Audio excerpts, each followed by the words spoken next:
दोस्तों, जरा सोचिए, सुबह की चाय की चुस्की लेते हुए अगर अचानक टीवी पर एक ब्रेकिंग न्यूज आए कि अमेरिका भारत के $700 बिलियन के फॉरेक्स रिजर्व को फ्रीज करने की तैयारी कर रहा है, तो आपका पहला रिएक्शन क्या होगा? हैरानी, सदमा या गुस्सा? जी हाँ दोस्तों, यह वही हथियार है जिसका इस्तेमाल अमेरिका दशकों से करता आया है, कभी रूस पर, कभी ईरान पर, और अब चर्चा है कि बारी भारत की भी आ सकती है। यह कोई अफवाह नहीं, बल्कि अमेरिका के ताकतवर पॉलिसी मेकर्स की मेजों से उठती आवाजें हैं, जो अब धीरे-धीरे गूंज बनकर पूरी दुनिया में फैल रही हैं। दोस्तों, मैंने कभी आपसे यह नहीं कहा कि इस चैनल को सब्सक्राइब करें, लाइक करें या शेयर करें, क्योंकि मुझे हमेशा भरोसा रहा कि अगर मेरी बात में दम होगा, तो लोग खुद ब खुद सुनेंगे।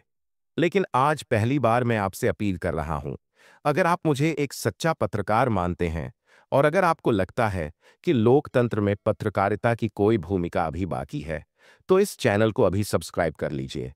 वीडियो को अंत तक जरूर देखिए और साथ में जय हिंद और भारत माता की जय लिखना मत भूलिएगा।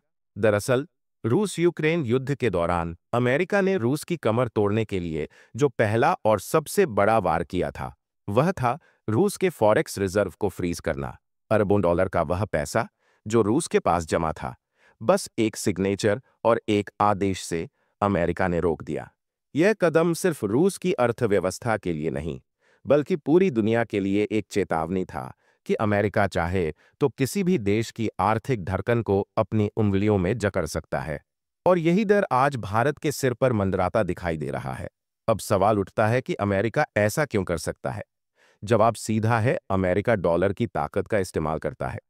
डॉलर आज भी दुनिया की सबसे प्रमुख रिजर्व करेंसी है।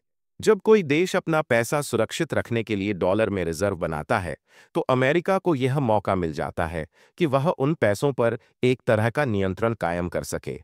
यह एक अदृश्य जाल है जिसमें दुनिया के कई देश फंसे हुए हैं और अब बारी भारत की लग रही है।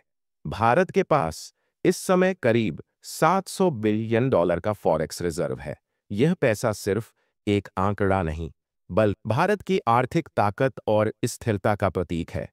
यही वह कवच है जो किसी भी संकट के समय हमारी अर्थव्यवस्था को सहारा देता है। लेकिन जब अमेरिका के कुछ ताकतवर लोगों ने यह कहना शुरू किया कि भारत अपने इस रिजर्व का इस्तेमाल बिना अमेरिका की इजाजत नहीं कर सकता, तो पूरे कूटनीतिक गलियारों में हलचल मच गई। अब सोचिए, क्या यह संभव है कि कोई देश अपने ही पैसों को खर्च करने के लिए किसी और से इजाजत ले? यह वैसा ही है जैसे आप अपनी मेहनत की कमाई बैंक में रखें और बैंक कहे कि इस पैसे को खर्च करने के लिए पहले हमें बताइए कि आप इसका क्या करेंगे और कहां करेंगे। यही दादागिरी अमेरिका कर रहा है और यह पहली बार नहीं है।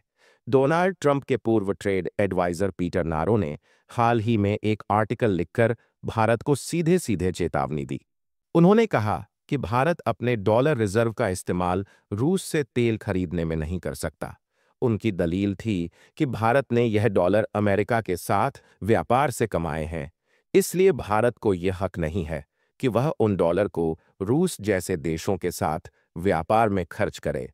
अब यह सोचने वाली बात है कि क्या कोई भी देश इतना बेबस है कि अपनी ही कमाई का इस्तेमाल भी दूसरों की शर्तों पर करे। लेकिन दोस्तों, भारत अब पहले वाला भारत नहीं है।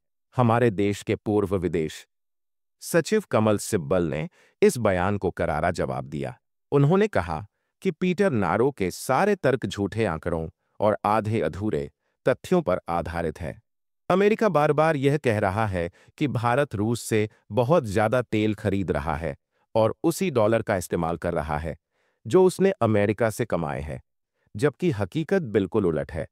कमल सिब्बल ने साफ किया कि रूस से सबसे ज्यादा तेल खरीदने वाला देश भारत नहीं, बल्कि चीन है। सिर्फ 2024 में ही चीन ने रूस से $62 बिलियन का तेल आयात किया है। इसके मुकाबले भारत की खरीदारी बेहद कम रही है। तो सवाल यह है कि अगर अमेरिका को इतनी समस्या है, तो उसने चीन को क्यों नहीं घेरा? क्यों चीन पर कोई सख्त कार्यवाही नहीं हुई? और क्यों तुर्की, जो रूस का सबसे बड़ा रिफाइनिंग हब बन चुका है, उस पर भी चुप्पी साध ली गई? साफ है कि अमेरिका का रवैया निष्पक्ष नहीं है, बल्कि वह अपने हितों के हिसाब से चुनिंदा देशों को टारगेट करता है। अब जरा गौर कीजिए, इस दोहरे मानदंड पर चीन, जो रूस का सबसे बड़ा खरीदार है, उसे अमेरिका नजरअंदाज कर देता है। तुर्की, जो रूस से तेल लेकर आगे बेच रहा है, उस पर भी कोई बात नहीं होती। लेकिन भारत, जिसने सीमित मात्रा में तेल खरीदा, उस पर लगातार उंगली उठाई जाती है।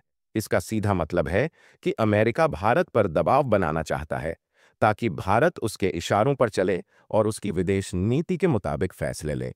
लेकिन दोस्तों, भारत अब दबाव झेलने वाला मुल्क नहीं रहा। हमारी अर्थव्यवस्था आज मजबूत है, हमारी राजनीति मजबूत है, और सबसे बड़ी बात, हमारे पास विकल्प मौजूद है।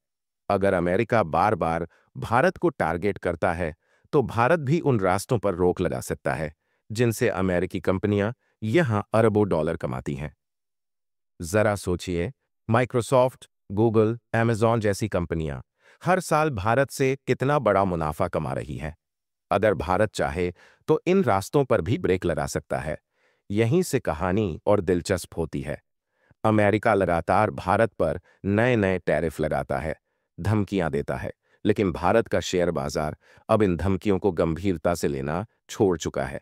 पहले जब अमेरिका इस तरह की धमकी देता था, तो बाजार में हड़कंप मच जाता था, रुपया डॉलर के मुकाबले कमजोर हो जाता था।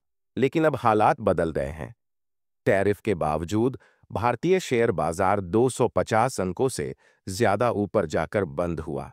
रुपया भी डॉलर के मुकाबले मजबूत हुआ है।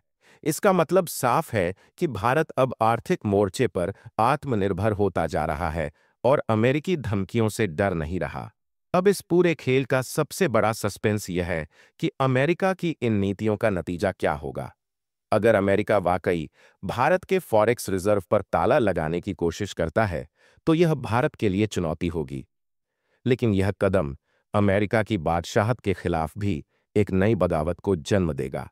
भारत, चीन और रूस जैसे देश और ज्यादा करीब आ जाएंगे, और यही अमेरिका की सबसे बड़ी हार होगी। दोस्तों, आपको बता दें कि रूस के राष्ट्रपति पुतिन जल्द ही भारत का दौरा करने वाले हैं। उनकी नजरें भी इस पूरे विवाद पर टिकी है। चीन और भारत की मुलाकातें भी तय हो चुकी है। यानी आने वाले दिनों में भारत, चीन और रूस की त्रिकोणीय दोस्ती अमेरिका को कड़ा जवाब देती दिखाई दे सकती है। अगर ऐसा हुआ, तो वैश्विक राजनीति का नक्शा बदल जाएगा और डॉलर की बादशाहत को सबसे बड़ा झटका लगेगा। भारत को भी अब अपनी रणनीति बदलनी होगी। हमें अपने व्यापार को धीरे धीरे डॉलर से हटाकर लोकल करेंसी या फिर ब्रिक्स करेंसी की तरफ ले जाना होगा। अगर भारत ने यह कदम उठा लिया और ब्रिक्स देशों के साथ मिलकर एक साझा मुद्रा की तरफ बढ़ा, तो यह अमेरिका के लिए सबसे बड़ा झटका होगा। क्योंकि डॉलर की ताकत तभी तक है जब तक दुनिया उस पर भरोसा करती है, और अगर दुनिया ने उस भरोसे को तोड़ना शुरू कर दिया, तो अमेरिका की पूरी आर्थिक ताकत हिल जाएगी। दोस्तों, इतिहास गवाह है कि भारत पर जब भी दबाव बनाया गया, भारत और मजबूत होकर निकला। चाहे 1974 का परमाणु परीक्षण हो, 1991 का आर्थिक संकट हो, या फिर आज की यह कूटनीतिक जंग, भारत ने हर बार चुनौती को अवसर में बदला है, और अब वक्त फिर वही आ गया है। अमेरिका की धमकियों के बीच भारत को अपना रास्ता खुद तय करना होगा और दुनिया को दिखाना होगा कि हम किसी के इशारों पर चलने वाले नहीं हैं। तो तैयार रहिए, आने वाले हफ्ते और महीने बेहद अहम होने वाले हैं। पुतिन की भारत यात्रा, प्रधानमंत्री मोदी का चीन दौरा और ब्रिक्स की नई रणनीतियां यह सब तय करेंगे कि आने वाले दशकों में दुनिया का आर्थिक नक्शा कैसा होगा। यह सिर्फ भारत और अमेरिका की लड़ाई नहीं है, बल्कि पूरे विश्व की आर्थिक राजनीति की दिशा तय करेगी। और यही वजह है कि यह खबर सिर्फ एक खबर नहीं, बल्कि आने वाले वैश्विक तूफान की दस्तक है। यह उस बड़े बदलाव का संकेत है जिसमें भारत अब दर्शक नहीं, बल्कि खिलाड़ी बनने जा रहा है। अमेरिका की दादागिरी को भारत स्वीकार नहीं करेगा, और आने वाले वक्त में ब्रिक्स की गूंज अमेरिका तक सुनाई देगी। तो दोस्तों, अगर आपको ये खबर झकझोरने वाली लगी, तो इस वीडियो को लाइक कीजिए, ज्यादा से ज्यादा लोगों तक शेयर कीजिए और चैनल को सब्सक्राइब कीजिए, क्योंकि आने वाले दिनों में जो होने वाला है, वह सिर्फ भारत और अमेरिका को प्रभावित नहीं करेगा, बल्कि पूरी दुनिया में एक बड़ा बदलाव ला सकता है। आज के लिए बस इतना ही। मिलते हैं फिर किसी बड़ी डेवलपमेंट के साथ। जय हिंद, जय भारत।